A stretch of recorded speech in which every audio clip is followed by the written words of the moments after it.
I have a 2-year-old, an 8-month-old, and another one on the way. Bear has a 3-year-old. So I'd love to talk about how that changed over time, because I'm sure right there it's like you guys just bought a house, you're now doing it full time. You had no other option than to go all in.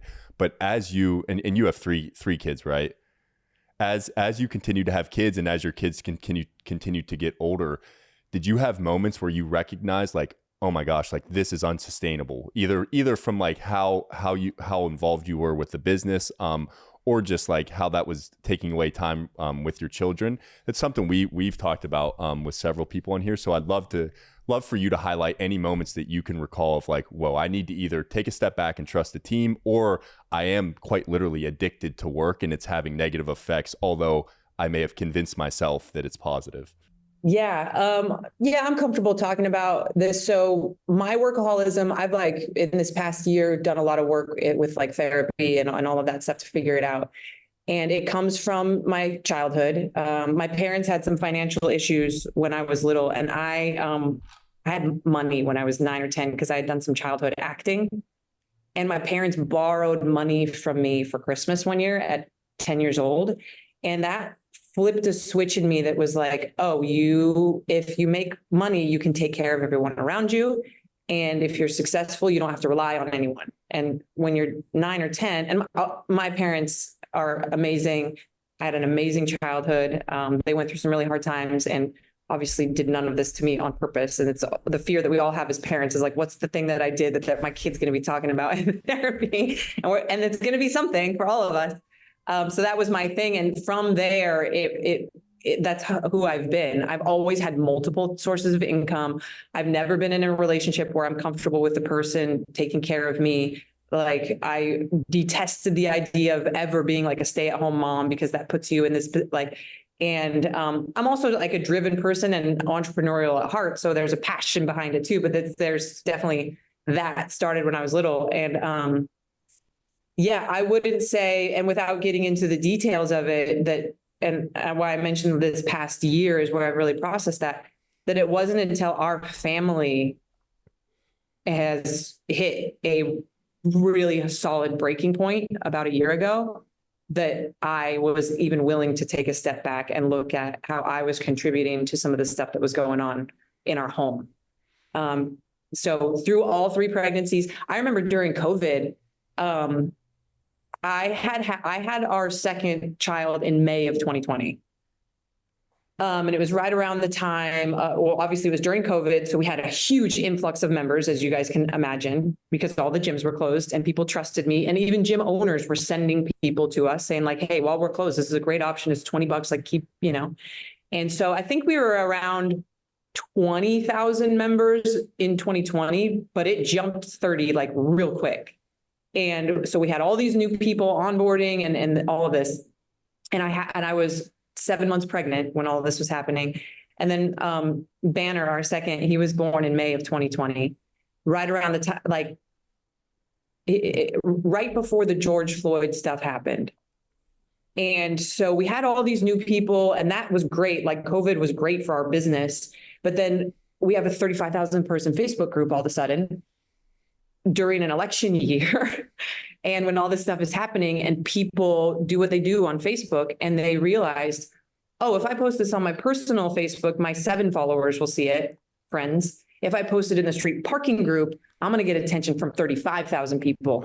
And they were just attacking each other. And it was, everyone was scared. Everyone was hurt. Everyone had their belief system all up in arms. And it was essentially in our gym is how I tried to describe it to them. Like, hey, you can't walk into the CrossFit gym and start arguing with people about this stuff. Like you would never do this in person. This is our gym. But I was up till like 3, 4 in the morning. I was getting emails from people saying that I needed to take a stand on certain things from both sides of the line, from police officers, from our Black members, from people that weren't either one of those things, honestly, was the most common, just a random person that wanted to, make sure that they were fighting the good fight or whatever. And they were saying things like, your postpartum anxiety doesn't matter. You need to say something like, it was insane. And I was unwell and I was responding to these people. I was apologizing to people for things I should not have had to apologize for, because our brand is so personal too, that people feel like they can come to us with that stuff, like we're their in-person CrossFit gym coach. And I had taken on the responsibility of worrying about 30,000 people's individual feelings and making sure that they were okay and making sure that I wasn't taken out of context and all of this. It was rough during that time. Well, I mean, yeah. I first off, I appreciate the vulnerability, and I can imagine it sounds like something you're actively working with, as are all the things that we kind of struggle and push and pull against. So appreciate you opening up there. And then it's mind blowing people's like unawareness on something like that, where like just the person, like, hey, they're running a business. This isn't your personal chat room to go in there and vomit in. Yeah. So it's just, and I know you, like, you do have care for these people. Like they are paying for a service, but at the end of the day, it's insane. And people's ability to like think you almost owe them something because you're providing a product for them is just mind blowing. So yeah, and it's, you know, we went through the same thing, and so I can totally relate. I remember laying in bed at 11 o'clock at night, arguing with people in the comments, trying to like lower the temperature, but it ends up actually just raising the temperature, because if you try to give anyone a logical thought, they just lose their fucking minds. But since it's your business, it's so difficult because you're holding on so tight, right? So like, man, I think hopefully a lesson. I hope that doesn't hit us again as a society. But Tony, at least if that happens again, I'm way more comfortable in like in our own skin of like who the fuck we are, and that shit will not bug me one fucking bit. Yeah. But in the time, you remember, where, you know, people were holding, because we sell, you know, Thin Blue Line apparel. We donate to police, you know, we donate to a charity that helps the families of fallen police officers, which I would think would be very non-controversial. The messages we were getting in that time were so insane. Like, if you don't do this, then, you know, there was like some owner of some CrossFit gym in New York City that's like, I'm going to ban your products from our gym and we're going to like tear your banner down, all these things. I'm like, what? Like, well, dude, what are you talking about? Like, we have police officers that like work for us, and like we're not taking a like relax. But man, that was wild. And the fact that they hijacked your page to just duke it out. I mean, you had to be looking at that like, what the heck do we even do here? Because it starts to erode the community, which is that's the magic of what you created, right? That was the whole point. That's what made it so awesome. And these people are coming in, it's like arguing politics at Thanksgiving dinner. Like, hey, let's not do that, man. Yeah. Let's drink some beers and eat some turkey and go watch the football game. Yeah, and for us, like I said, it was at the time, and former Navy SEAL, whatever. You're much more mentally sound in not caring what people think probably than I am, but like. It was, we're going to lose everything. Like, everyone's going to quit. Like, it's, you know, and you start panicking about that because 5 people are upset, but it's the loud minority that seems like they're speaking for everyone. And I think we've all learned that that's not true. And it was a really great opportunity to learn that. We, as we got further into it, and, you know, we're like, okay, people aren't leaving. Some people are leaving, and those are people we probably want them to leave because they're the problem from both. But what we saw is that if we have people leaving from both sides of the argument, then we're doing a good job. You know, we're not so one-sided that only one side is leaving. And that's where we can lay our head and be like, we're doing the best that we can with the situation. And we're just trying to deliver workouts to you guys, like, honestly. And because we had Blue Line apparel at that same, we have a flag, and we had some Blue Line t-shirts also, which was a huge same problem.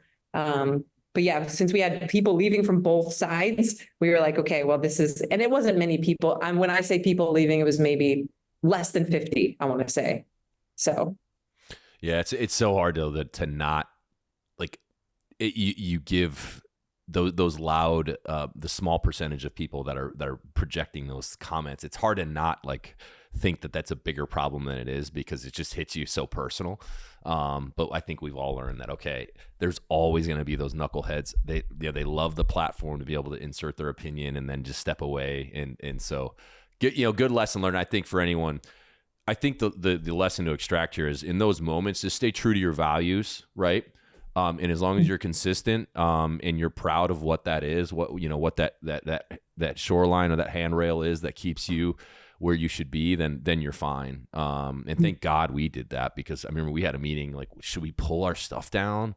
You know what I mean? Should we bend the knee to these people? And thank God, like I remember I think it was in here. And you were a good, I remember you were one of the people that was like, hey, like this doesn't need to be controversial. If this is who we are, then that's just it. That's the end of story. Yeah.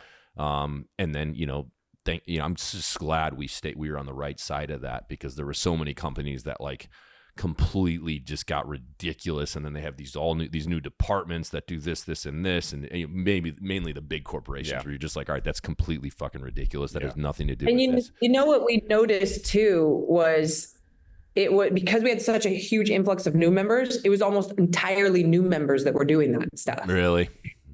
Part of the culture, they didn't get what the community was, and they didn't see how accepting and loving and what we were trying to deliver. They were brand new.